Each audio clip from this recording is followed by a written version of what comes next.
Bismillahirrahmanirrahim. Assalamualaikum warahmatullahi wabarakatuh. Innal hamdalillah nahmaduhu wa nasta'inuhu wa nastaghfiruh wa na'udzu billahi min syururi anfusina wa min sayyiati a'malina. May yahdihillahu fala mudilla lahu wa may yudlil fala hadiyalah. Asyhadu an la ilaha illallah wahdahu la syarika lah wa asyhadu anna nabiyyana qurrata ayunina Muhammadin sallallahu alaihi wasallam. Allahumma salli wa sallim wa barik ala nabiyyina Muhammadin wa ala alihi wa ashabihi wa man tabi'ahum bi ihsani ila yaumiddin. Qala Allah ta'ala fil Qur'anil Karim, a'udzu billahi minasyaitonir rajim, ya ayyuhalladzina amanu taqullaha haqqa tuqatih wa la tamutunna illa wa antum muslimun. Ya ayuhan nasu taqu rabbakum alladzi khalaqakum min nafsin wahidah wa khalaqa minha zawjaha wa batha minhuma rijalan katsiran wa nisaa wattaqullaha alladzi tasaaluna bihi wal arham innallaha kana 'alaikum raqiba. Ya ayyuhalladzina amanu taqullaha wa qulu qawlan sadida yuslih lakum a'malakum wa yaghfir lakum dhunubakum wa may yuti'illaha wa rasulahu faqad faza fawzan 'azima. Amma ba'd, jamaah salat maghrib insyaallah dilanjut salat isya Masjid Al-Ikhlas yang senantiasa mudah-mudahan dimuliakan oleh Allah Subhanahu wa taala. Bersyukur kita kepada Allah Subhanahu wa taala yang mana hingga kesempatan yang baik ini Allah Subhanahu wa taala masih memberikan kesempatan, kenikmatan sehingga dimudahkan langkah kaki kita menuju rumah Allah Subhanahu wa taala untuk menjalankan ibadah salat maghrib berjamaah, dan insyaallah kita lanjutkan dengan bermajelis ilmu. Sungguh ini nikmat yang luar biasa, dan nikmat-nikmat ini ma'asyiral muslimin tanda bahwasanya Allah Subhanahu wa taala menghendaki suatu kebaikan kepada kita, dan ini diisyaratkan oleh Nabi sallallahu alaihi wasallam dalam sebuah hadis. Beliau mengatakan, "May yuridillahu bi khairan yufaqihu fiddin." Kalau Allah Subhanahu wa taala menghendaki suatu kebaikan pada seorang hambanya, menghendaki bertambahnya keberkahan pada seorang hamba, maka akan dijadikan seorang hamba itu yufaqihu fiddin, akan mudah dan mau serta semangat dalam memahami ilmu agama Allah Subhanahu wa taala. Salawat dan salam senantiasa juga kita curahkan kepada Rasulullah sallallahu alaihi wasallam beserta para sahabat beliau, keluarga-keluarga beliau dan keturunan-keturunan beliau. Wabil khusus mudah-mudahan kita yang tetap istiqomah merasa sebagai pengikutnya, umatnya, senantiasa membasahi lisan kita bersolawat penuh dengan rasa cinta dan rindu kepada Rasulullah sallallahu alaihi wasallam. Ma'asyiral muslimin rahimani wa rahimakumullah. Kita lanjutkan pertemuan kita ini di Selasa petang yang ketiga. Saya coba memulai kajian kita ini fokus dengan satu kitab. Saya akhirnya terpaut dengan satu kitab atau satu buku, yaitu dengan judul Al-Jami'. Kitab ini adalah syarah tentunya dari kitab hadis Bulughul Mahram. Kalau kemarin mungkin Ustadz Dr. Andes Suyadi beliau menggunakan kitab Subulus Salam lebih mengarah pada fikih.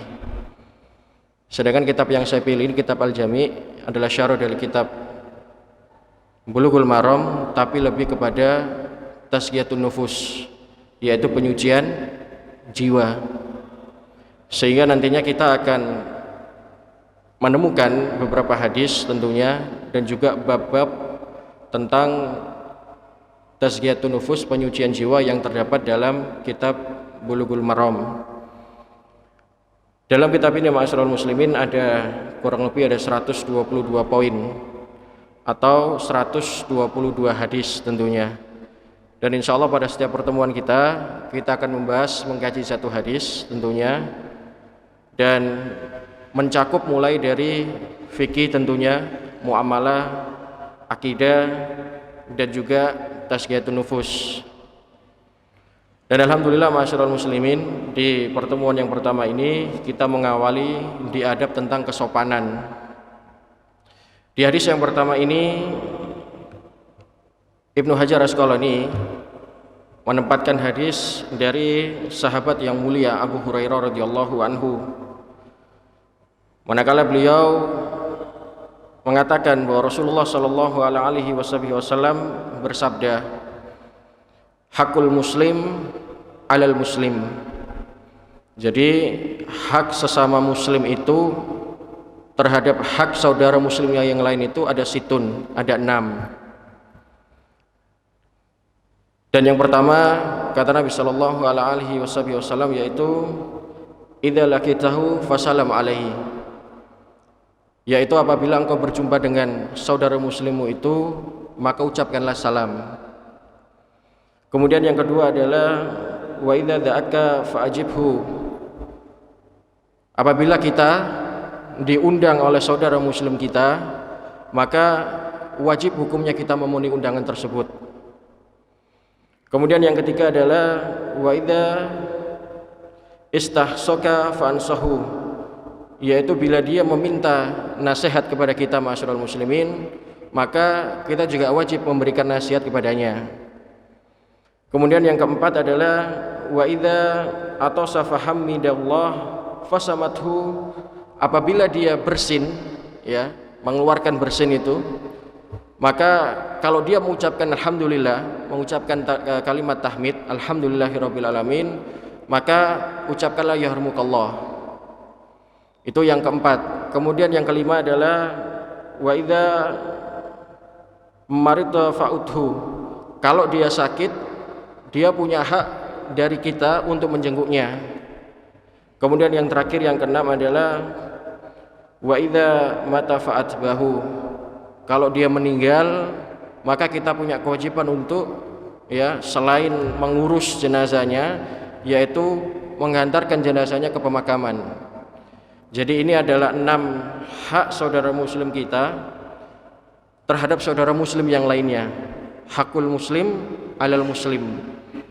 Jadi hak sama muslim terhadap muslim yang lain itu ada situn, ada 6. Baik, ma'asyiral muslimin rahimani wa rahimakumullah. Pada kesempatan ini coba kita jabarkan satu persatu, kita rincikan satu persatu. Kita mukadimai dulu ma'asyiral muslimin. Jadi dinul Islam ini, agama Islam ini adalah memiliki 2 urgensi. Yang pertama, agama kita ini adalah agama ikhwah, persaudaraan. Kemudian yang kedua adalah agama yang rahmah, penuh dengan kasih sayang dan cinta. Sampai-sampai Allah sendiri ma'asyiral muslimin, sebagaimana yang kita baca dalam sehari-hari dalam ibadah salat kita, Allah memiliki sifat Ar-Rahman Ar-Rahim, yaitu Maha Pengasih dan juga Maha Penyayang. Dan juga Nabi sallallahu alaihi wasallam juga punya sifat rahmah, penuh dengan cinta dan kasih sayang. Tidak adanya itu ma'asyiral muslimin, Nabi sendiri memiliki sifat rahmatan lil alamin, yaitu beliau diutus bukan hanya cinta kepada sesama muslim saja, tapi untuk rahmat seluruh alam, menjadi rahmat untuk seluruh alam, terlebih khusus terhadap sesama kaum muslimin. Ya Allah mengatakan a'udzubillahi minasyaitonirrajim, Muhammadur Rasulullah walladzina ma'ahu asyidda 'alal kufari ruhama'u bainahum. Muhammad itu benar utusan Allah Subhanahu wa taala, pasti dan dijamin bahwa dia itu adalah manusia biasa tapi juga utusan Allah Subhanahu wa taala. Walladzina ma'ahu asyidda 'alal kufari ruhama'u bainahum. Dia dan juga orang-orang yang bersamanya itu keras, tegas kepada kaum kufar, orang-orang di luar kita gitu. Orang-orang kafir, Yahud wan Nasara wal Majusi. Tapi mereka berkasih sayang sesamanya, maksudnya sama muslim kan gitu. Dan itu sudah dikembarkan oleh Allah Subhanahu wa taala 1400 tahun yang lalu. Nah, untuk terciptanya ma'asyiral muslimin agama yang ikhwah persaudaraan tadi itu dengan agama yang rahmatan lil alamin atau sesama cinta sesama manusia, wabil khusus sesama umat Islam, maka Nabi Shallallahu Alaihi Wasallam memberikan metode jalan gitu, atau mungkin memberikan cara agar sejatinya kita ini setiap insan, setiap kaum muslimin benar-benar mencapai derajat bagaimana bersaudara sesama muslim dan juga cinta sesama manusia sebagai rahmah, yaitu dengan memberikan 6 hak saudara muslim terhadap saudara muslim yang lain. Baik, sekarang kita rincikan mulai yang pertama, yaitu idza laqitahu fasalam alaihi. Kewajiban kita memberikan hak terhadap saudara muslim kita yang lain yang pertama adalah kalau kita berjumpa dengannya, maka kita wajib untuk memberikan salam, menegurnya dengan ucapan salam. Kita tahu ma'asyiral muslimin, salam ini hanya satu-satunya ya yang dimiliki dari sekian banyak agama itu, hanya umat Islam yang punya ucapan ataupun teguran yang diberkahi oleh Allah Subhanahu wa taala. Sampai-sampai ini ditekankan oleh Allah Subhanahu wa taala dalam Al-Qur'an surat An-Nur di ayat yang ke-27. Allah berfirman, a'udzubillahi minasyaitonirrajim, ya ayyuhalladzina amanu la tadkhulul buyutan ghaira buyutikum hatta tastanisu wa tusallim ala ahliha. Wahai orang-orang yang beriman, janganlah kamu memasuki rumah yang bukan rumahmu sebelum meminta izin serta memberikan salam.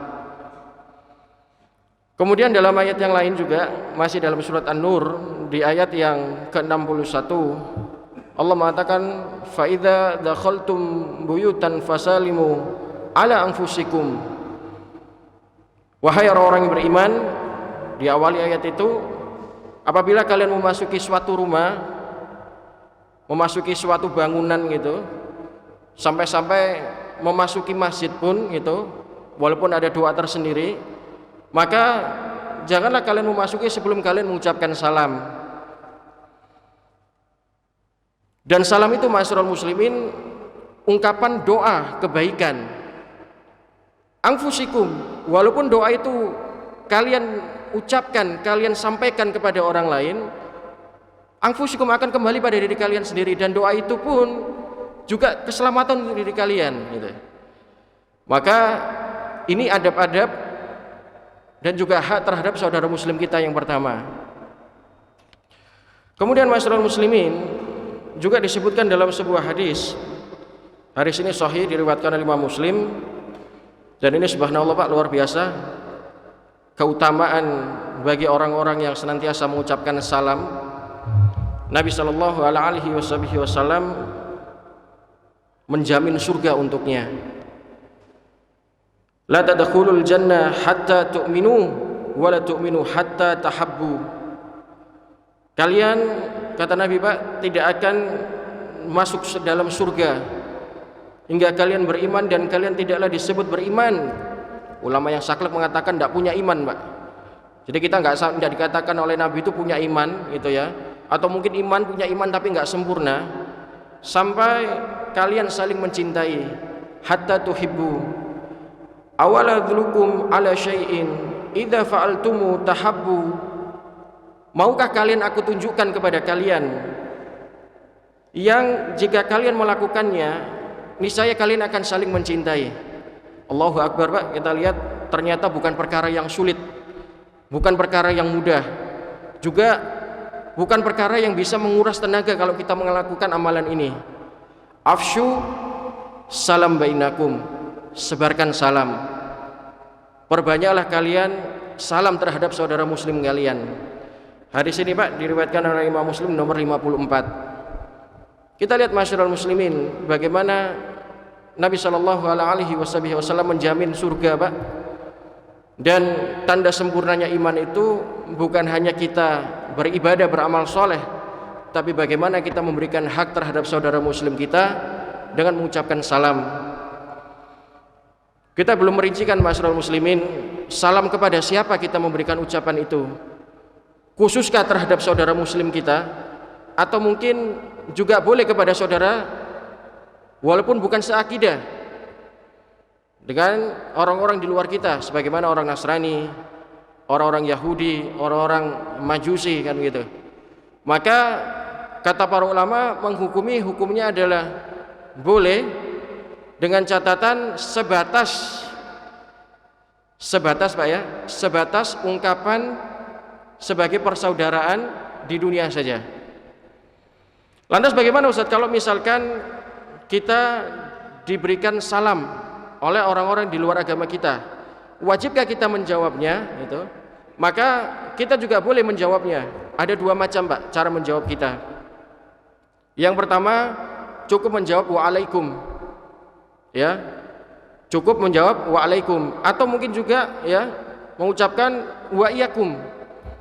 Ini dua ungkapan, dua jawaban bagaimana kalau kita diberikan salam oleh orang-orang non muslim. Kalau jelas ungkapannya dia mengucapkan assalamualaikum, maka boleh kita menjawab waalaikumsalam, atau cukup dengan waalaikum. Tapi kalau kita mendengarnya samar-samar gitu ya, dan ini sebagaimana yang pernah terjadi di zaman Nabi Shallallahu Alaihi Wasallam. Pada suatu ketika Nabi itu berjalan Pak dengan Aisyah, kemudian ada seorang orang Nasoro datang mengucapkan salam kepada Rasulullah SAW. Ternyata ungkapan salam ini Pak tidak sempurna, bukan keselamatan dan keberkahan untuk kalian, melainkan kematian dan musibah untuk Nabi Shallallahu Alaihi Wasallam. Beliau pada saat itu mendapatkan salam assalamualaikum, yang harusnya assalamualaikum menjadi assalamualaikum. Kemudian Aisyah bingung Pak, ya Rasulullah, engkau apa tidak mendengar tadi ungkapan dari orang Nasoro tadi itu? Demi Allah ya Aisyah, saya mendengar. Lantas mengapa engkau menjawab hanya waalaikum? Dan untuk kamu juga kan begitu. Harusnya kan disempurnakan waalaikumsalam, dan untuk kamu juga keselamatan juga keberkahan kan begitu. Kemudian dikatakan oleh Nabi sallallahu alaihi wasallam, ya Aisyah, tidak engkau perhatikan tadi itu apa yang diucapkan salam oleh seorang Nasara tadi. Beliau mengucapkan assalamualaikum, semoga kematian dan musibah menimpamu. Maka aku jawab waalaikum, dan juga kembali untukmu. Begitu juga untukmu, semoga kematian dan musibah menimpa dirimu. Itu contoh real Pak ya, contoh real nyata bagaimana kalau kita menghadapi salam terhadap orang-orang non muslim. Kemudian kita lanjutkan mengenai hukum bagaimana mengucapkan salam ma'asyiral muslimin. Di sini Ibnu Hajar Asqalani membagi dalam dua hal Pak, dalam dua kondisi. Kalau dia sendirian gitu Pak ya, hanya papasan dengan sesama saudara muslimnya gitu, maka hukumnya adalah sunnah muakkad, sunnah yang ditekankan. Misal saya bertemu dengan saudara muslim saya dianjurkan untuk mengucapkan salam assalamualaikum warahmatullahi wabarakatuh. Lantas bagaimana hukumnya kalau secara gerombolan itu misalkan dengan orang banyak itu ya, apakah semua wajib mengucapkan salam juga? Maka kewajibannya hanyalah satu orang. Jadi hukumnya adalah sunnah kifayah, terputus, gugur kalau sudah ada saudara kita yang lain mengucapkan salam. Jelas Pak ya? Kalau kondisi kita sendiri, maka hukumnya adalah sunnah ain, sunnah muakkad, sunnah sendiri dan sunnah yang ditekankan. Walaupun kejadiannya misalkan bertemu gitu Pak ya, sekali, dua kali, tiga kali, maka tidak dianjurkan kita tidak mengulangi salam, tetap harus mengulangi salam itu. Karena salam itu ma'asyiral muslimin maknanya adalah keberkahan dan keselamatan, doa penuh dengan kebaikan. Makanya kita harus bangga sebetulnya Pak, dari semua agama itu hanya kita umat Islam yang punya salam ini. Saya kalau perhatikan itu agama-agama non muslim ya di luar kita itu salam ada yang begini Pak gitu. Ada yang pakai, termasuk kita sendiri Pak ya. Kita banyak sekali ada orang ngasih isyarat seperti ini gitu. Padahal itu tidak pernah dicontohkan Nabi Shallallahu Alaihi Wasallam. Yang dianjurkan Nabi adalah ucapkan salam, ucapkan doa. Atau mungkin Pak kadang itu, mungkin karena sudah saking akrabnya itu hanya kasih kode seperti ini Pak. Enggak salam gitu ya, enggak mendoakan, hanya kasih kode jempol seperti ini. Nah ini tidak sesuai dengan yang dianjurkan Nabi Shallallahu Alaihi Wasallam. Nah, ini yang harus diperhatikan Pak ya. Ini menyangkut perihal adab, hak, dan juga etika bagaimana kita memberikan hak terhadap saudara muslim kita. Kemudian ucapan salam ini ma'asyiral muslimin bisa menjadi makruh. Makruh itu Pak perbuatan yang boleh ya kita kerjakan tapi dibenci oleh Allah Subhanahu wa taala. Kepada siapa kita mengucapkan salam itu menjadi makruh? Yang pertama adalah terhadap orang yang sedang membaca Al-Qur'an. Jadi Pak di masjid ini jenengan datang itu, kemudian ada yang baca Quran, jenengan ucapkan salam itu hukumnya makruh, nggak boleh. Karena mengganggu orang yang sedang membaca Al-Qur'an. Kalau mau menegurnya, mau mengucapkan salam, tunggu sampai dia selesai. Tunggu sampai dia selesai. Jangan lagi kemudian orang lagi baca Quran gitu ya, enak-enak lagi baca gitu, lagi khusyuk membaca, kita sodorkan tangan kita misalkan gitu. Atau mungkin ya tidak ada adabnya, tangannya ditarik, disalami misalkan gitu. Nah ini nggak boleh. Hukumnya adalah makruh. Kemudian terhadap orang yang sedang berzikir, sedang itikaf Pak, dari apa ini? Dari maghrib tadi ya misalkan kalau nggak ada pengajian gini, yang bersangkutan sedang berzikir gitu ya, beritikaf, mengingat Allah Subhanahu wa taala, kemudian kita ganggu misalkan, bukan sesuatu yang urgent Pak, bukan sesuatu yang menyebabkan kita harus menegurnya gitu, maka hukumnya adalah makruh. Bayangkan kita memberikan salam saja itu hukumnya makruh, nggak boleh kan begitu ya. Apalagi kalau kita menegur dengan sesuatu yang tidak ada manfaatnya.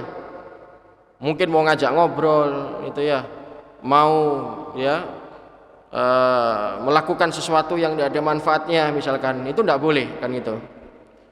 Kemudian ketika seseorang berkhutbah, ini pernah Pak saya jumpai itu di salah satu masjid gitu ya.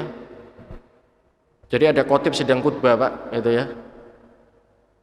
Kalau khotib sedang khutbah itu kan wa ansitu jami'atan rahimakumullah. Kalau khotib sedang berkhutbah itu Pak, maka wajib hukumnya jamaah itu dia mendengarkan Pak. Karena kalau dia berbicara, jangankan berbicara Pak ya, sebelahnya sedang usrak sesuatu gitu, kita mengatakan diam gitu, itu sia-sia jumatan kita kan gitu. Apalagi menegur khotib Pak. Ini pernah terjadi salah satu masjid Pak, khotib sedang berkhutbah, khotibnya disangkal Pak gitu. Apa yang Anda sampaikan itu keliru, batal Pak akhirnya kan begitu. Ini ada terjadi seperti itu. Dengan kita mengucapkan salam saja kepada khotib tidak boleh, makruh hukumnya, apalagi menegurnya dalam kondisi ketika dia berkhutbah gitu. Walaupun ada keringanan misalkan dalam hal-hal lain, contoh misalkan ya di luar khutbah Jumat ya, khutbah sholat 2 hari raya Idul Fitri Idul Adha, khutbah sholat istisqa misalkan, khutbah sholat gerhana, itu ada sebagian ulama mengatakan nggak apa-apa kan gitu, karena tidak menyebabkan gugurnya atau sia-sianya sholat seseorang, tapi ini menyangkut masalah adab dan etika. Kalau misalkan kita jumpai ada khotib misalkan atau penceramah sedang keliru menyampaikan ceramahnya, adabnya itu disampaikan nanti setelah selesai berkhutbah Pak gitu. Tidak boleh kemudian sedang berbicara gitu, kemudian dipotong kan gitu ya, itu tidak boleh. Seorang presiden saja misalkan sedang berkhutbah itu berpidato, kita potong gitu ya, dimarahi pas pampres kan gitu ya. Apalagi seorang dai mubalik sedang khutbah di atas mimbar, kita potong gitu. Ucapkan salam saja nggak boleh, apalagi kita memotong ucapannya. Maka di sini hukumnya adalah makruh. Bahkan kalau sampai Pak ya, menyela, mencaci maki, kata ulama hukumnya adalah haram. Hukumnya adalah haram. Apalagi yang sedang terjadi saat ini Pak ya, viral, hampir-hampir setiap tahunnya ada selalu kasus penyerangan terhadap khotib, terhadap imam masjid gitu ya, apalagi baru-baru ini terjadi gitu. Maka ini yang harus nantiasa kita waspadai. Kemudian yang terakhir Pak, sedang mengisi pengajian, sama seperti saya saat ini, tidak boleh ada orang datang kemudian tegur saya, Assalamualaikum Ustaz, nggak boleh. Ini nyangkut masalah adab dan etika. Tidak boleh kemudian orang lagi ngomong seperti ini, lagi menyampaikan pengajian, ditegur Assalamualaikum, padahal ungkapan yang baik itu Pak ya, doa itu, tapi tidak boleh. Hukumnya adalah ya makruh, bahkan sampai tingkat haram kalau sampai ya mencaci, menghina atau bahkan mendolimi kan gitu. Kemudian disunahkan memberikan salam tatkala berpisah Pak. Ini wabil khusus Pak, kalau masuk dalam rumah kosong gitu ya.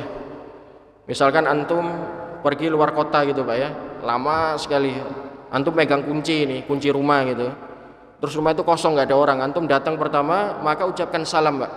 Ini dianjurkan. Ada beberapa hadis Pak, salah satunya hadis yang diriwayatkan oleh Umar bin Khattab radhiyallahu anhu. Beliau disampaikan, ya Umar, kalau engkau memasuki sebuah bangunan atau rumah maka ucapkan salam. Minimal Pak, assalamualaikum wa ala ibadillahi sholihin, yaitu semoga keselamatan tercurah kepada penghuni rumah ini. Ya Rasulullah, mengapa saya harus mengucapkan salam? Toh nggak ada orangnya kan begitu ya.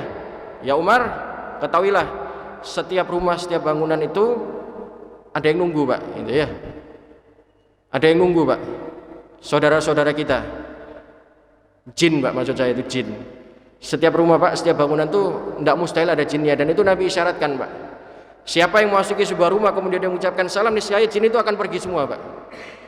Kalau dia muslim Pak, saudara muslim kita, jin tapi muslim, maka dia akan menjawab salam itu, akan pergi kan begitu.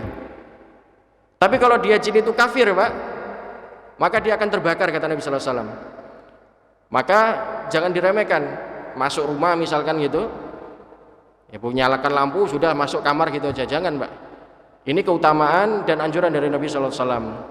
Sampai Pak dalam tarbiyatul aulad itu ya, dalam pendidikan anak dalam Islam itu, maka kita dianjurkan Pak mengajari anak-anak kita salam memasuki rumah, salam ketika bertemu bapak ibu gurunya.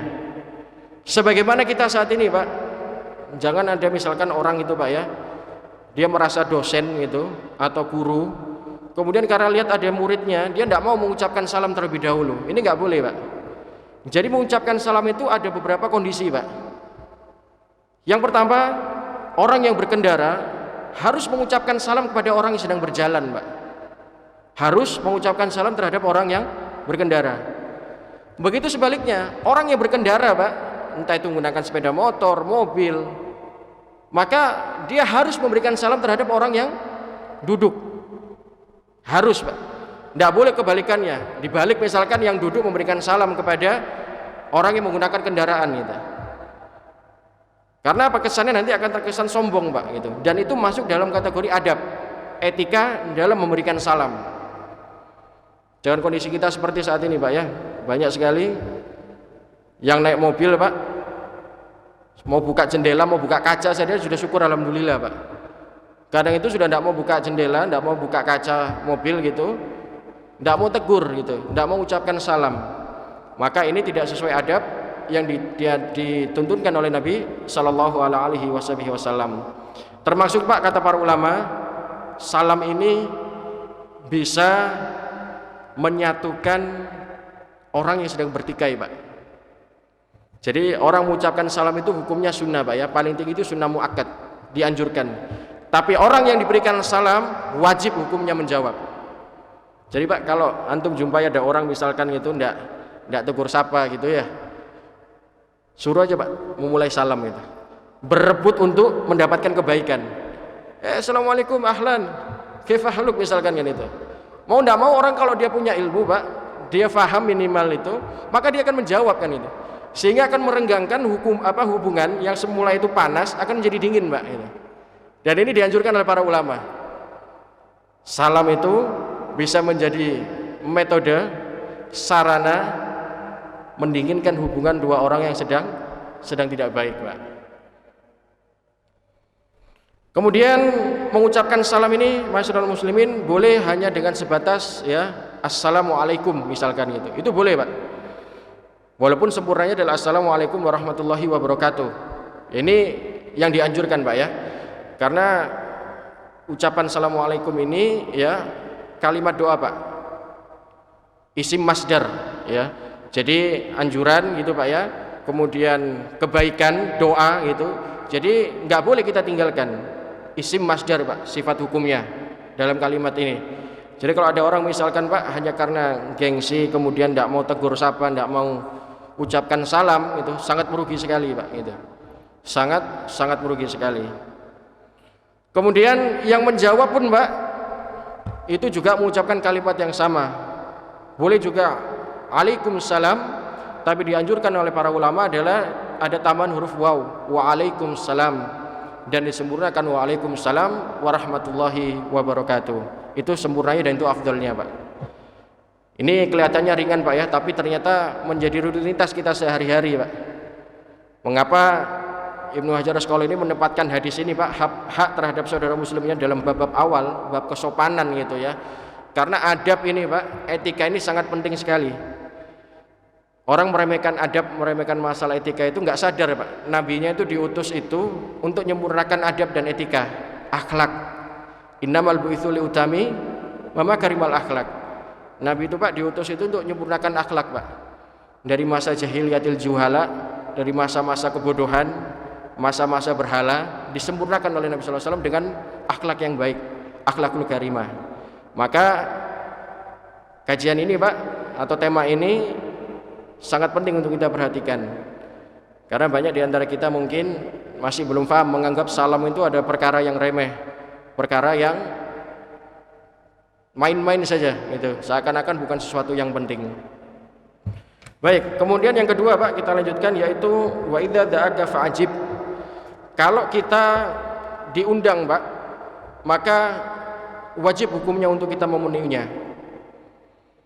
Sampai-sampai, Pak, ada hadis siapa yang diundang oleh saudara muslimnya gitu, Pak ya, kemudian dia punya kemampuan untuk hadir gitu, punya kemampuan untuk hadir dalam undangan itu, kemudian dia tidak mau menghadirinya, maka kata Nabi sallallahu alaihi wasallam, dia telah bermaksiat kepada Allah Subhanahu wa taala.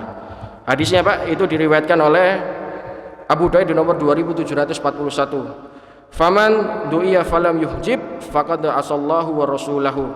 Barang siapa yang diundang namun tidak memenuhinya, dia punya kemampuan, tidak ada uzur untuk nggak datang gitu dalam undangan itu, sungguh dia telah berbuat maksiat kepada Allah dan Rasulnya. Apa hubungannya kira-kira, Pak ya? Hubungannya adalah, Pak, perihal bagaimana Islam itu, Pak, agama yang cinta sesama, kasih sayang sama umatnya. Nabi itu, Pak, pernah suatu ketika itu diundang oleh salah seorang sahabat gitu. Beliau hadir, Pak, dalam kondisi berpuasa. Beliau itu sampai membatalkan puasanya, Pak, di luar puasa Ramadan, Pak ya, puasa sunnah. Beliau membatalkan ibadah puasanya. Kemudian para seorang sahabat ada bertanya, ya Rasulullah, saya sedang berpuasa. Kemudian apa kata Nabi sallallahu alaihi wasallam? Batalkan puasamu, sesungguhnya saudara muslimmu ini sudah memiliki beban menyiapkan hidangan yang sudah disiapkan. Jadi hikmahnya, Pak, kenapa sih kalau kita diundang itu, Pak, suatu undangan oleh saudara muslim kita, wajib memenuhinya? Karena saudara muslim kita, Pak, sudah memiliki beban, Pak, menyiapkan ya prasmanan misalkan gitu ya, sudah menyiapkan berbagai menu makanan. Kemudian kita datang, nggak datang itu misalkan, Pak, akan mengecewakan misalkan gitu. Atau mungkin datang hanya duduk kemudian kita tidak makan. Nah, ini akan menyakiti hatinya, Pak. Dan itu termasuk dalam adab etika, bagaimana kita diundang oleh saudara muslim kita, maka kita wajib memenuhi undangannya. Baik, sekarang jadi pertanyaan, Pak, undangan seperti apa yang wajib kita penuhi kan gitu.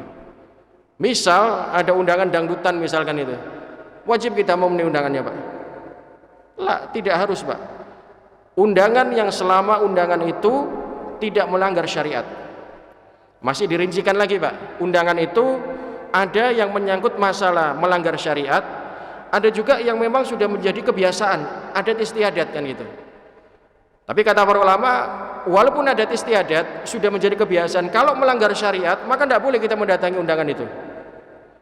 Akhirnya para ulama itu menyimpulkan undangan yang wajib kita hadiri itu ya, yang wajib nggak ada toleransi selama kita mampu untuk melangkahkan kaki kita hadir adalah undangan walimatul urs, undangan pernikahan, Pak. Undangan pernikahan, maka kita wajib untuk menghadirinya.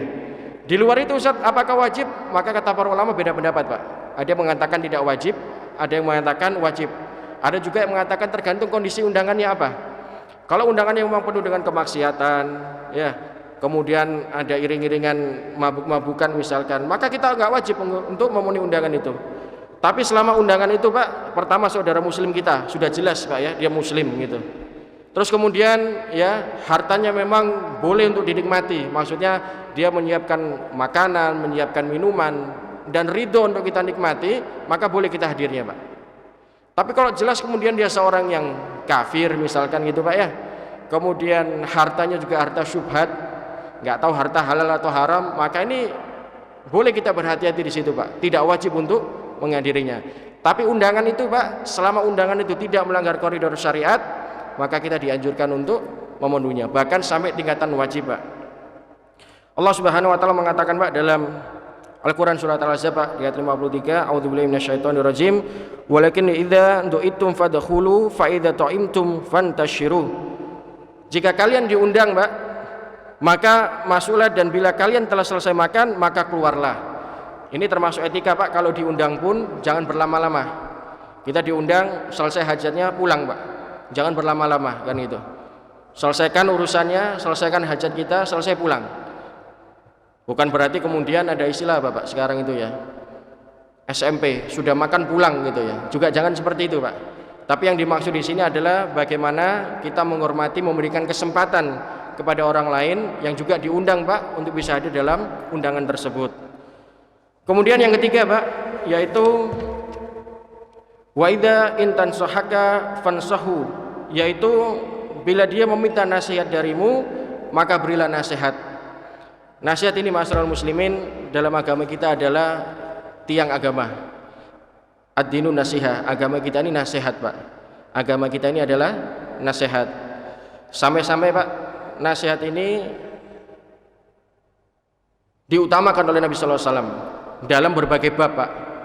Termasuk agama kita ini, Pak, ya, duduknya kita di sini ini nasihat, Pak. Sampai Nabi SAW mengatakan sebaik-baik nasihat itu, Pak, nasihat di hadapan pemimpin yang zalim. Jadi kalau sekarang ada orang, Pak, berani menyampaikan di depannya pemimpin yang zalim, itu afdolnya jihad. Sampai dikategorikan Nabi sebagai afdolnya jihad. Afdolu jihad kalimatu adli inda sultan. Sebaik-baik kalimat nasihat dan dihukumi jihad oleh Nabi SAW adalah jihad penyampaian kalimat nasihat di depan pemimpin yang zalim. Itu masih jarang ada sekarang, Pak.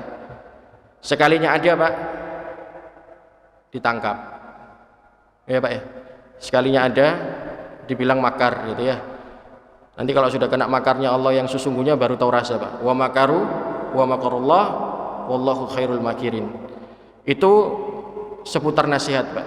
Nasihat itu sebagai wujud cinta kita kepada saudara muslim kita, Pak. Sampai Nabi itu mengisyaratkan la yu'minu ahadukum hatta yuhibba li akhihi ma yuhibbu li nafsi. Kita, Pak, enggak dikatakan sempurna iman kita itu sampai kita mencintai saudara kita melebihi cinta kepada diri kita, Pak. Jadi nasihat itu, Pak, dalam agama kita itu punya kedudukan, Pak. Hanya saja para ulama membagi, wajibkah kita itu memberikan nasihat kepada semuanya. Maksudnya adalah kalau kita nggak diminta untuk diberikan nasihat, Pak, apakah kita perlu menyampaikan nasihat? Maka kata para ulama, Pak, tidak wajib. Jadi kita memberikan nasihat itu manakala kalau kita diminta. Kalau nggak diminta, Pak, jangan. Ini kata sebagian para ulama, karena ini menyangkut masalah adab. Kecuali, Pak, kalau kita melihat kemungkaran di situ. Karena kalau kemungkaran, kita lihat kemungkaran, siapapun harus menyampaikan, Pak, ya, tidak harus nunggu dinasehati kan gitu. Tapi selama kita menyangkut masalah pribadi, maka kita tidak punya kewajiban untuk menasehatinya. Saya rasa gitu Pak ya, karena waktunya sudah habis. Kita baru 3 poin ini, masih ada 3 poin lagi yang belum kita bahas, yaitu perihal menjenguk orang sakit, kemudian menghantarkan jenazahnya, serta yang terakhir tadi adalah mengucapkan yarhamukallah terhadap saudara muslim kita yang bersin Pak ya, mengeluarkan bersinnya itu. Manakala dia mengucapkan alhamdulillah, maka kita punya kewajiban mengucapkan yarhamukallah. Mudah-mudahan di kesempatan lain nanti kita bisa lanjutkan Pak ya. Ini masih baru 1 poin. Mungkin sedikit saya kasih kesempatan tanya jawab atau mendiskusikan, silakan. Ya, monggo. Ya.